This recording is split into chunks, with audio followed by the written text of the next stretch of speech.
his head, and there he goes. Abyss gonna clean him up. Olaf goes down. Everyone's just gonna line up here for Lazzy. He's gonna find himself the Quadra.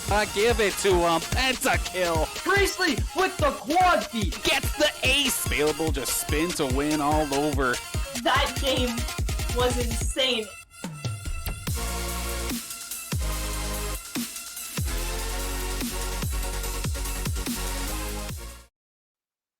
Welcome back, Saints Nation. We're going to get things started here just a moment for some NECC placement matches in Overwatch. Looking forward to this match as we're starting off with Champlain College.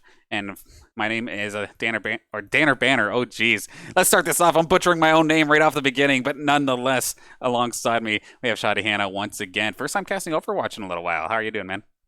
I'm doing good. It has been a little bit of time since the last time I casted Overwatch. Not going to lie. Game has kind of slipped from my mind recently, but of course, always happy to be back watching our Saints play some games. I've loved casting these games, especially Ilios, which I believe is going to be our first map. What a fun map to cast. It's such a pleasure to be able to be back on the desk here for Overwatch, checking out some Ilios gameplay. For sure.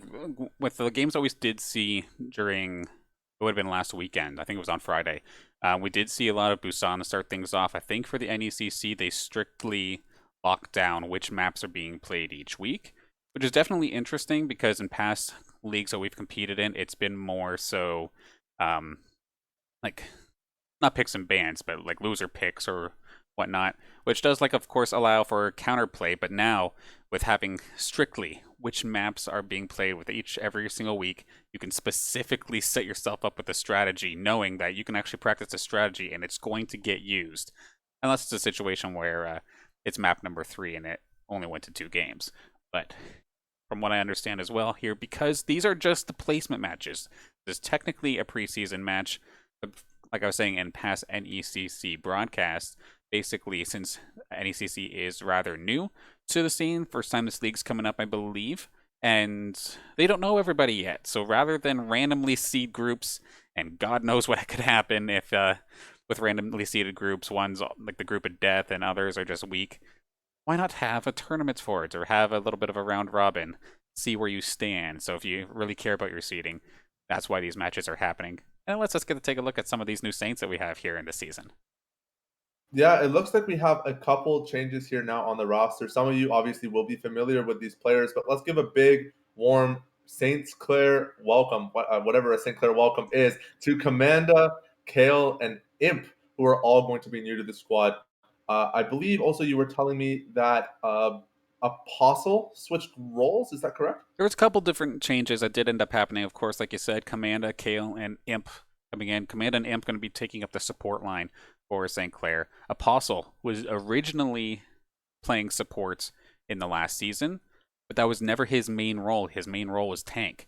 So now an opening came up, and now tank is where he's going to be being placed. Usually the off tank, he's usually the Zarya, the Diva, or the secondary tank of sort, not usually the Reinhardt or something along those lines.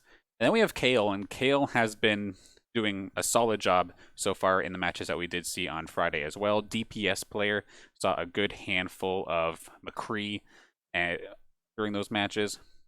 And then we did touch on Commanda, of course, being on the support line. And I had mentioned on Friday that this meta makes me nervous for her because when seeing her streams and seeing her play and whatnot, it's a lot of Ana, which, well, one, props to you, rather high skill ceiling hero in itself. But with the meta leaning a little bit, it's not one size fits all, but dive is mixed in there, and a lot of teams like to use it, which is an absolute nightmare for Ana players, especially if they can't find the sleeps. Thankfully, been able to defend herself, and the tank line of Prince Wada and Apostle have been doing a fantastic job keeping her topped off and ready to go. And then, of course, last but not least, haven't quite mentioned him just yet, of course, but Bailable, returning again for another semester on the DPS role. We oftentimes see him on a Reaper or a Flanker or a harass kind of DPS, something like a Sombra or a Tracer. And that's what you'll probably expect here for this Saints squad. Yeah, we'll have to see what everybody decides to lock in here, but it looks like we're just about to get ready into game number 1 here on the Lighthouse, I believe. A Lighthouse on Ilios. This is such a fun map. That control point right underneath the lighthouse there in the center is such an interesting point to capture because there's so many different angles and approaches you can take. But once you're in there, it's really difficult to kind of get a team out of there. Like the walls kind of make it really awkward for teams to approach.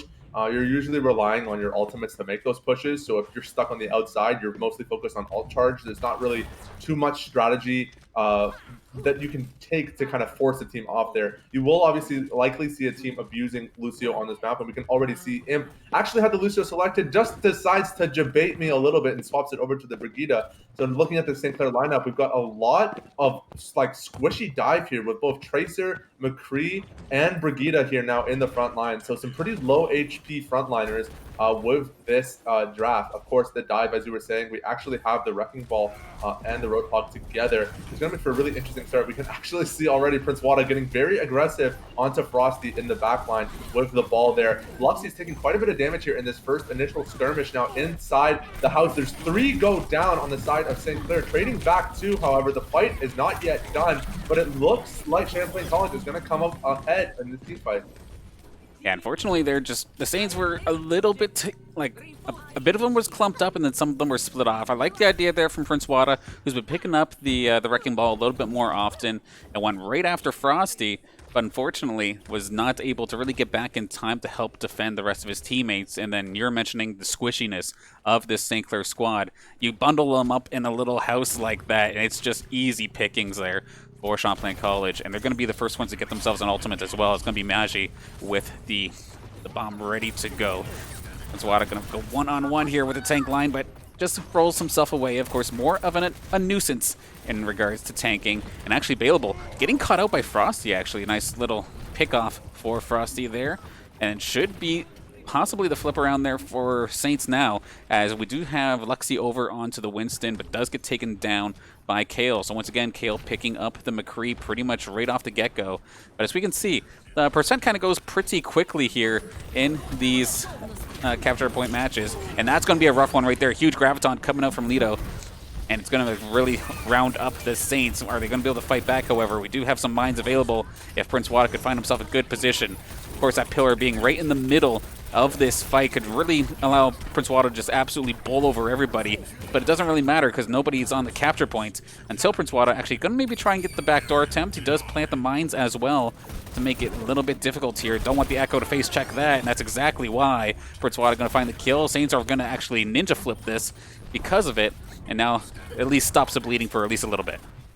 That was a really intelligent back cap from Prince Wada to kind of sneak onto the point there and force Champlain to respond to his movement. I did want to call out how quickly Lucio charged up that Graviton for that initial fight there. It was up like within seconds. They comboed it with the Tracer Bomb. They didn't manage to get the combo there, but they had it within the first 25 seconds. Here comes the stick from Bailable now, though, with the bomb onto Java Chip. It's going to be a double kill combined with the High Noon. That's 2 kills now going Kale's way, and St. Clair should be able to clean this team fight up. Absolutely. They do get the nice quick triple, and then just slowly but surely taking everybody else down as well. And they're going to be able to at least get themselves a little bit back on the board here. Of course, Champlain was on 70% so far, and Saints catching their way back up. By the time that Champlain arrives, it will be about 50% and counting.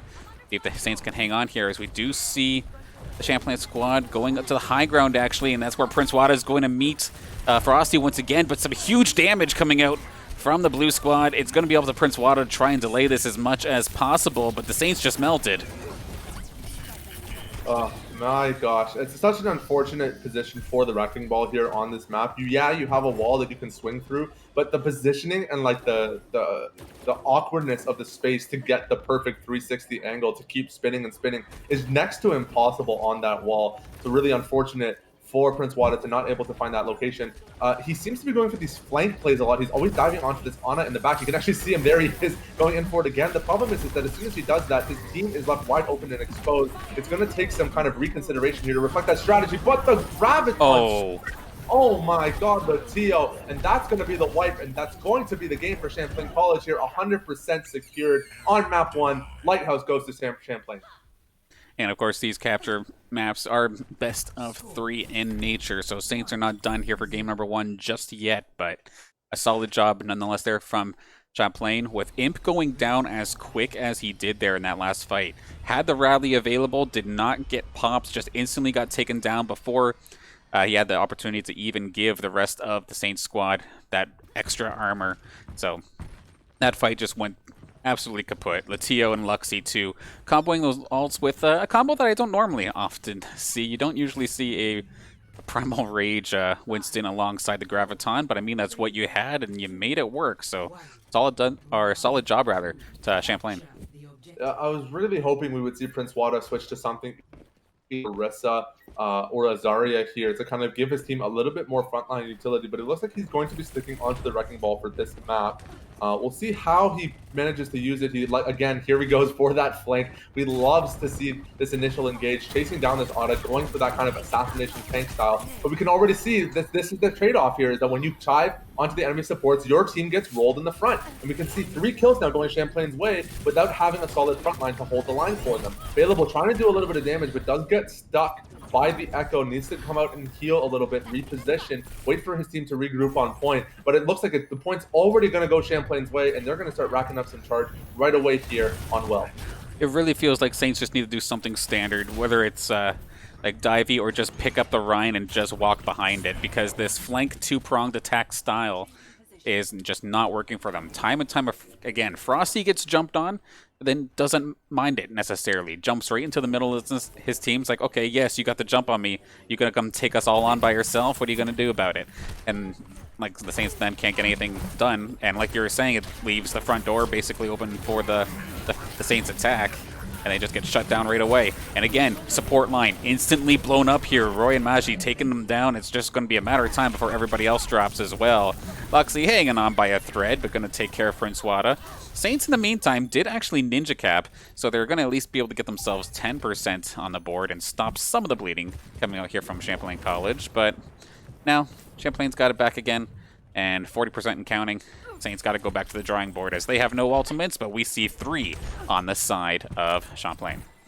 3, and looking at the charge on the team, nearly 6. We can already see all the remaining 3 players have over 75% charge on their ultimates as well. So this next fight is going to be an absolute bloodbath, and Champlain will definitely have the upper hand going into this. They're going to have to look for a pick using these Roadhog hooks, but unfortunately, Luxie in the front line being such a nuisance, single-handedly zoning the back line of St. Clair. You can see Apostle getting absolutely shredded in the front line. He's left 1 versus 5 in the front. There goes the tank line. There goes the support line. All that's left is Commanda and Kale trying desperately to survive. They're going to have to retreat here and wait for their team to regroup. And now the point is at 75%, and St. Clair have yet to make a solid push.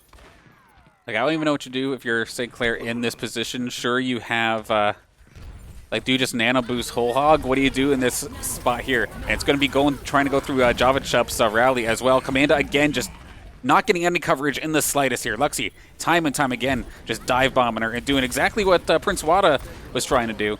But unfortunately there for the Saints, it's completely effective. Takes Commanda down over and over again and forced to come into this fight late. Overtime, not going to go in the favor of St. Clair, and Champlain starting things off right with a very strong win here on Ilias. In my opinion, we've seen this St. Clair team. Obviously, this is a new roster. It's going to take the team a little bit of time to kind of get familiar with each other, for all the players to get comfortable with each other. But we've seen this St. Clair roster just absolutely destroy teams in macro. Their decision-making is immaculate, and they have excellent target focus. The problem right now, in my complete opinion, they lost this in draft. They lost this coming out of base. The heroes that they chose just were not able to accomplish the job that they wanted to complete. And unfortunately, it leaves Champlain this huge opening to burst through this incredibly weak front line that St. Clair have, dive these supports on repeat, and make these fights feel almost unwinnable. Absolutely. So we throw it back to us here at the caster's desk real quick. So a really tough one there, to say the least. Just basically time and time again, like you're saying, just the Saints composition just felt like it just wasn't clicking. Like there was maybe 2 pieces that were trying to do 2 different things. Time and time again, Amanda and Imp would both get dive bombed successfully, but then Prince Wada would go in by himself and try to do it, but just would never be able to actually successfully get the job done. And of course, one thing I didn't quite do while we were getting ready to hop into game number 1, of course, was to actually really introduce this Champlain College squad as we throw it back into the game, which is just about to get started here. But We do have, of course, we have Frosty. We saw him doing a solid job keeping alive last time by alongside Java Chup for the support line. It was Magi and Roy, I believe, who were on the DPS, and then Luxie and Lido on the tank line for Champlain. The Champlain team is doing a really good job of working around each other's heroes. You can already see in their draft here, there's a much more synergistic line than what St. Clair was taking in the previous rounds. We can hopefully see St. Clair making some adjustments. We already see now the Diva being picked up for Apostle here. This DPS line now, we have the Echo available along with Commanda's Ana as well as Imps Brigida. So already the pieces are starting to look a little bit more solidified. We're able to kind of play a better front-to-back approach with the Diva being able to kind of dive in and clean up kills. Looks like Kale's going to lock into McCree, a solid DPS choice here as well. I would really like to see a shield tank here from St. Clair. Even though they are on the offensive, I think it would be really important. But Prince Wada, going to make me sad. Going to take the wrecking ball again. Hopefully he makes it work this time. Didn't do too well on the last map, but he obviously seems very comfortable on the hero. We'll let him run his course and see how this goes. But Champlain going for the high defense here. Wada's going to be able to sneak onto the point, it looks like, as Apostle. Kind of face-checking his dive to get in there, but oh my gosh, it is havoc and devastation for St. Clair. 3 dead already in the backline as Wada goes for the ninja cap. He's not going to find it. The Rhine charge connects. They're able to get back onto the point. Wada running for his life, but again getting blown up in the backline, and there goes Bailable. And St. Clair already in shambles. Everybody's trickled back on this respawn, and they're already wasting nearly a minute of time here in this first map. The apparent jump scare defense coming out of Champlain College for that one, all hiding in the room. That was actually rather crafty. I do like that. That being said, though, because they went for that, they did give up that first third of the capture point for free. By the time they got there, as we can see the little marking up on the scoreboard there, they almost got like the first half completely. And now we have Wada jumping on in into the middle of everybody, but is there any sort of reinforcements? Lido nearly going down, but again, we're going to start seeing the Saints fall. Again, it seems to be the support line every single time, just either not covered or finding themselves out of position, getting wrecked, and then, of course, it's just a matter of time before everybody else falls from the Saints because you have no heals. And Frosty going to find the final elimination. KL running for dear life, but Commanda is back to back him up. But rough fight so far here for Saints, especially with a couple ultimates around the corner here for Champlain. Champlain is doing to St. Clair what St. Clair was doing to nearly every single team in NECC last season. Like, their target focus is incredible. Like, you can look at the kill feed every single fight, and it's support dies, then DPS dies, then tank dies. And they're just pulling off these incredible fights where everything they want to kill dies exactly when they want it to die. And for St. Clair, they're struggling to kind of pull this together. Wada keeps going for these really cheesy ninja caps, and we're just not finding the kind of pressure to get that push onto the point here in these team fights. We can see Apostle struggling to do his damage in the front line. Not a single kill picked up here. Bailable actually committing the ulti and not going to find anything. Oh my gosh, the Diva Bomb is available, but he's going to have to retreat here. Champlain is just pushing St. Clair off this point. We're on repeat. They are not even breaking a sweat. If there were 2 words that I could use to describe this St. Clair strategy so far, it would be solo queue. Because that's the kind of thing that I'm looking at right now with a lot of the Saints squad feel like they're kind of fending for themselves. I know the critical one that we're going to keep looking over here is Prince Wada, because it's probably the most obvious. Like, I don't know what they're trying to do. Unless they can make this one work, can they make the Diva Bomb stick? I don't think it did, actually. So Prince Wada, through the sound barrier, going to try his damnedest to actually get out of dodge. But again, Bailable actually going to be the first casualty here in this fight, as it does happen above. Back and forth action. Commanda actually finds herself in a relatively decent position. Nano boost ready, but now the Reinhardt's on top of her. This is definitely a spot you don't want to be in. Everybody drops. And now we have about a minute left here on the clock for St. Clair. If Bailable could get somebody out of position, that would have been pretty cheeky, but he did have his support line there. So Lido going to get back out of dodge, and you have 3 ultimates by the time Saints get back up here. I don't know how the Saints are going to be able to breach this. They're going to probably get stuck with this first third. I mean, there is a silver lining for St. Clair, and the silver lining is they did manage to get that 1.5 tick here on that first capture. So hopefully, if their defense is strong enough, they might actually be able to pull the come from behind win. But it's going to be tricky. Now we can actually see Kill get the flanking ulti, but get stunned up immediately. You're playing against a Brig McCree. You're never going to find an angle for that Death Blossom like that. Just unfortunate for St. Clair. They're just getting outdrafted on repeat. And now Champlain, with only 5 seconds remaining, barely losing anything in this first map here. Yeah, one last for glory attempts there, but actually Roy's going to just shut it dead anyway with the Deadeye. So yeah, Saint's going to be cut off just before the halfway point in this one, after the jump scare defense kind of left the point open at least a little bit for Prince Wada to do a back cap. But with how clean Champlain College is looking so far here in this match, it would not surprise me to see them very quickly clean up this capture point, especially with the spawn room for this map specifically here for Numbani is a rather long walk. So one person goes down, that could easily swing over half a point. That is the advantage of these hybrid map styles, is that they're typically much longer than any other form of map. Previously, the last map obviously being on the control point assault style map, each team has an equal chance and opportunity to get back to the point because the maps are an equal length on either side. But with Nimbani, you've got a really long walk of shame back if you're on defense here. You get picked off early on into the round. So St. Clair drafting a much better composition this time. I feel Prince Wada finally, God bless, moving off the wrecking ball. Now onto the Reinhardt, one of his signature picks. This is a much stronger pick here, especially with a short melee range frontline like the Reaper, like the McCree, because you're able to let them fight at close range, get a lot of headshots in, and do their damage without risk of getting punished at that close range. We can see nearly an identical comp coming over on the side of Champlain. Obviously, Luxy on the Winston again. He did a great job with it on Ilios. We'll have to see how he performs here. Unfortunately, playing into the McCree and the Reaper is going to be a little tricky,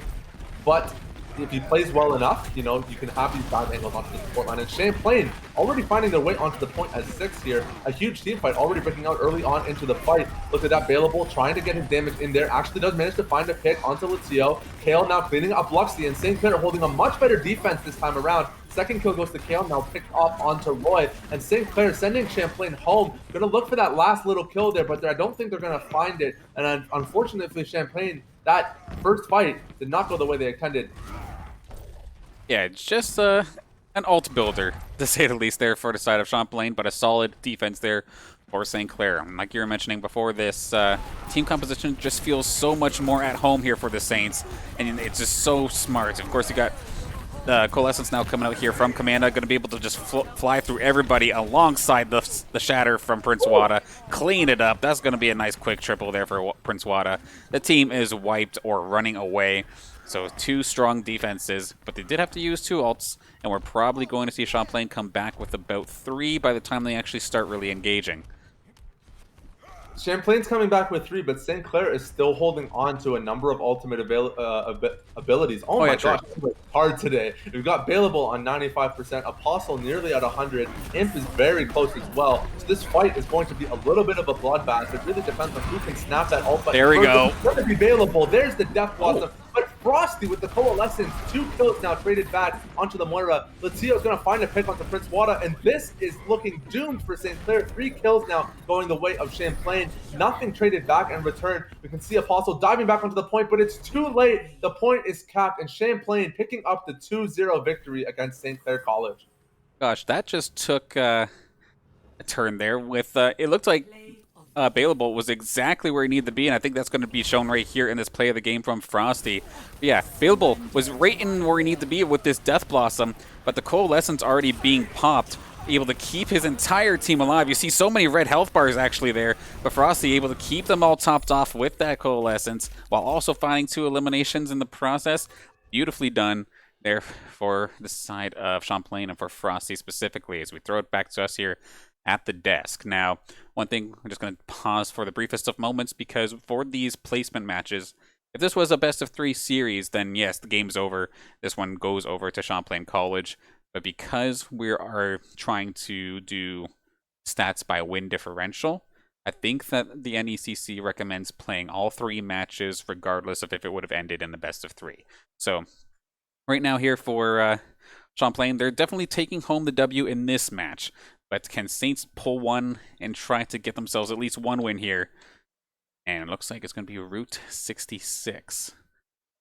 I love this map. It's easily one of my favorite maps in the game. It's actually a good map for the Ana if Commander decides to pick it up again. You have a lot of really good long-range sniper angles. You can play from a relatively safe distance without having to worry about divers, especially on this initial push here, kind of from the tankers underneath the bridge. You can find some good shots to keep your team alive without needing to worry too much about divers. But I could definitely see a team like Champlain picking something up like the Farah and going for those high sky high flanks. Oh my gosh, English is hard today, Tanner. I'm not gonna lie. I think that last team fight messed me up a little bit. It was crazy. That coalescence was incredible coming out from Frosty. A really well done execution from the Champlain team. They are really giving St. Clair a run for their money, and they're forcing them to improve. Like you have to play at your best if you want to compete with a team like this. Their target focus is incredible. Their teamwork is incredible. The way they all positioned around Frosty's coalescence in that last fight really demonstrates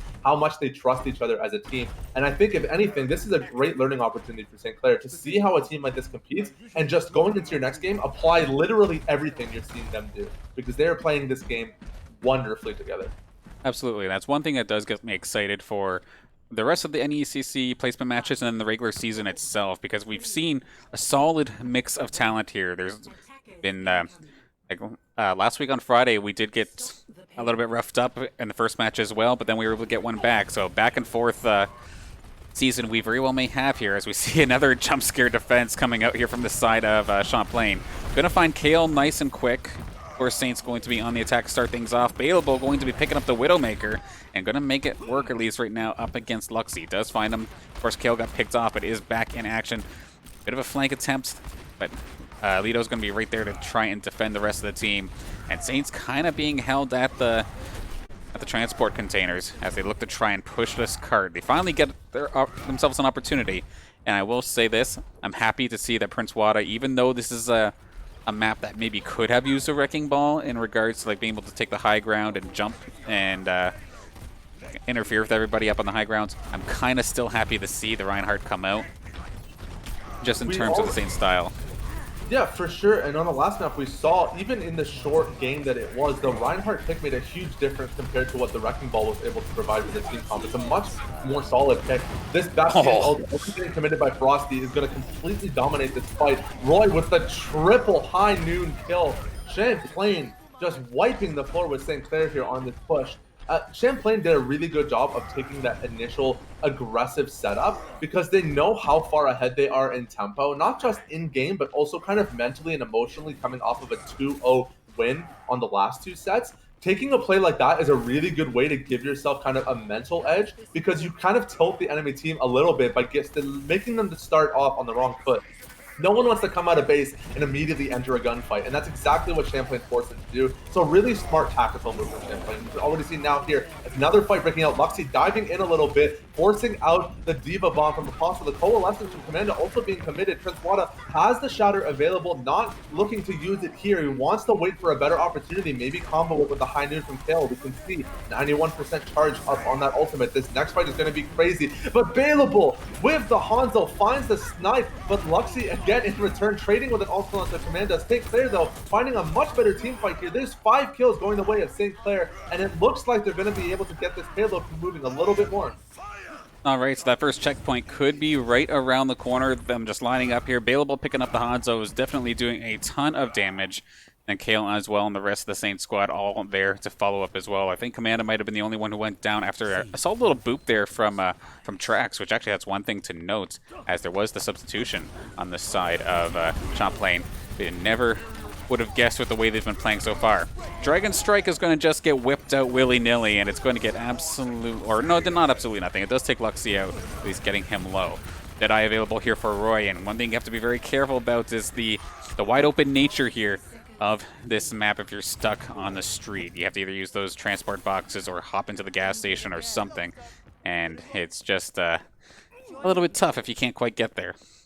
You don't want to enter a gunfight with a cowboy on Route 66. This is exactly what McCree is meant for. It's a perfect map for those beautiful Deadeyes. You can get the nice flanking aerial positions and setup, and especially combined with the Reinhardt setup, to give you those shatter combos is a beautiful way to just wipe the floor with a team with that rotation of ultimate. We can see now here, looking at Champlain, doing a quick little ult check. There's the Deadeye actually getting committed by Roy. He's looking for a way to execute it, but he doesn't actually find too much with it here. Now Kale on the bottom side with the Deadeye of his own available. Not really going to be able to find an opportunity to use it though. Mage with the Death Blossom picking up 3 kills now going his way. A 4th one with the melee kill onto Apostle. Roy cleaning up Prince Wada and Bailable as well. This DPS line for Champlain is unstoppable. Yeah, that was definitely brutal and perfect timing there from Maj as he just unloaded on everybody. We did see Apostle try to whip out the defensive matrix to try and gobble up as much damage as possible, but even then, you could only do that for so long, and there was still enough damage coming out from that Reaper to try and make the Saints really pay for that move. Unfortunately, they got close to getting that first point, but not quite enough, and it's probably, at least if I were to guess, it's going to be a similar situation to what we saw in game number 2 in regards to a quick first capture here, but you never know. Got to see Saints on the defense this time by, and now I'm second guessing myself. I just called Big Girls a gas station. Am I a bot or what? Wait, no. Oh no, there's pumps there. Yeah, no, it says gas right there, Danners. Look at it. Oh my god, never mind, I am a bot. Oh jeez. Ryan on the observer desk, thank you so much for helping me in my flame of my co-cast. Danners, you know, we love you and appreciate you. We know you've been doing this for a while. Your old eyes do get a little weary, and we understand here at St. Clair. It's okay, it's no problem. But thank you again, of course, for putting this together. It's a great opportunity for St. Clair to kind of have the opportunity to get their games casted and reviewed, because it's a good way to kind of have a resource after the fact to check out these games, watch your replays, you know, get some additional insight, and maybe get to see how you're playing from a different perspective. All of this helps, and if it wasn't for you know, this production setup from Mr. Dan Benners, we wouldn't have access to these tools. So thank you again, of course, for allowing us these opportunities. Well, I'm definitely thankful for you and the rest of the students for reaching out and making it happen. But without further ado, we do have the attack underway now here for Champlain. It's going to be Lito leading the charge for the blue squad. And we do have Luxie. We're going to have ourselves like a double main tank kind of setup. But even with 2 main tanks, it doesn't really matter. It looks like they're just going to get melted anyway. Prince Wada does go down, however, and he is going to have himself quite the walk. So as this next fight probably goes down, he's going to be maybe like halfway, 3/4 of the way there. Nice little shot from Bailable to get that final shot onto Maj's Reaper. I really like this St. Clair draft. Obviously, you're running a number of snipers into the Winston, but Ash is one of those DPS that can kind of switch to that semi-auto and force off the Winston at melee range. It's a much better and more reliable pick than something like the Widowmaker. A little bit of a kerfuffle here now inside. Oh! And Wada with the massive shatter. That's the instant ace. Oh my god, somebody clip that, please. That was beautiful. This is why we like you on Reinhardt, man. Don't you ever switch. What an incredible show of performance from Wada here in that tunnel. Great use of the ultimate there. Cleaning up Champlain. Easy defense on that push. Wait a minute. What was the meme from last season? Happy birthday, Prince Wada, with the 6-player shatter. Beautiful, and you love to see it. But we'll have to see now because we do have the Champlain squad all recharged and ready to go, and they actually picked themselves a bit of a dive composition, and they damn well are committing to it. Diving in, going to make Imp's life extremely difficult. That being said, though, Prince Wada finding himself the double. The match on the Tracer really making things difficult here for Prince Wada and the rest of the Saint squad. Commanda is able to at least take to the skies and try to keep herself safe from the flanks of Maj, but is going to be able to at least time this up for at least a second. The Echo here from Roy could really get some awkward angles to being able to take the skies as often as Echo does. So now, with one ult on board here for Saints, and actually Apostle, he would have had another one as well, but just went down before the fight even engages on. Saints are going to be a player down no matter what. Luxie going to find himself a quick double, takes down Bailable and Commanda, and now Prince Wada might be not long for this world. Just about 15% away from getting his own ulti. He's going to at least bring one down with him. But as the rest of the Saints are trying to retreat and get the heck out of dodge, and then I think he would have been too late to come back here anyway. But brutal. That's so unfortunate. Wada, as his dying act, tried to send off the ultimate and got killed in the cast, so he loses all of his percentage anyways. it doesn't really matter now. Champlain is already set to push for the win, and that's the 3-0 dub going Champlain College's way. What an incredible performance from this team. It was a pleasure to watch and a pleasure to cast. And honestly, if you're St. Clair, you can't come out of this feeling bad. You've got to look at these games and just learn everything you can. Let's take another look at this play. What an excellent ultimate from Water. As soon as the shield drops too, just absolutely melts everybody with that shatter and alongside the rest of the Saints as well. So beautifully done. If there is one thing that you can take out of this, as we throw this back to us for the moment, there's one thing we can take out of this. You got the highlight, but at the same time, it's also the VOD review and the practice. You have the replay. Take a look at it. What were they doing, and how can you improve? Now, of course, sometimes when you get hit that hard, sometimes it's kind of hard to actually like determine what you could have done better. It's like, what could we have done better? We just got stomped. But you can at least take like little pieces out of it. Now, I'm like, actually, I'm going to quickly pick your brain here. I'm not going to go on talking about how to be a coach when I have a coach right here with me on the casting desk. So your team gets stomped. What do you look at as a coach to try and obviously improve off of it, but not just be like, yeah, that sucked. We just straight up lost. The main thing you want to do, and obviously every game is different. Like coaching for League of Legends is completely different than coaching for Overwatch, because in League of Legends you have timings and you're setting up, you're building up the game from like minute 0 to minute 25 or even beyond that. Whereas with Overwatch, you can have team fights within the first 10 seconds, as we've seen in this game. So you have to have that strategy, that team fight strategy right out the get-go. Everything is about the fight. And then once you get those fights, then you can start looking at things like positioning, ultimate charge, whatever. But your main thing is you're focusing on how do we take these fights? How do we want to approach these fights? Who are we focusing on? What is our approach for dealing with flankers, divers, and getting that team fight set up? And I think one thing that St. Clair can really learn from the way Champlain played was not only that their target focus was really good, but they were really good at holding their line. They knew their composition well going into it, and they knew how to execute on it. St. Clair on those first 2 maps looked very shaky. You had, like we said, this diving wrecking ball that wanted to get these ninja caps, and then you were left with a solo tanking Roadhog trying to defend for a sniping support and a mid-range DPS among other heroes. And the strategy itself just didn't really complement each other. It seemed like the players were really kind of playing into their comfort rather than playing around each other. And I think at a level this high of a level where you're playing against teams that are Masters, GM, like these really solid teams of really highly skilled individual players, your individual skill is not enough to let you climb. You have to have good team coordination as well. So St. Clair coming out of this game really needs to be focusing on how are we going to play with each other? How do we learn to trust each other and hold those front lines together and take these fights properly as a team? Because we saw that when they did it exceptionally well. We saw a number of good fights go St. Clair's way, but only when they had a good strategy and they committed to holding that strategy.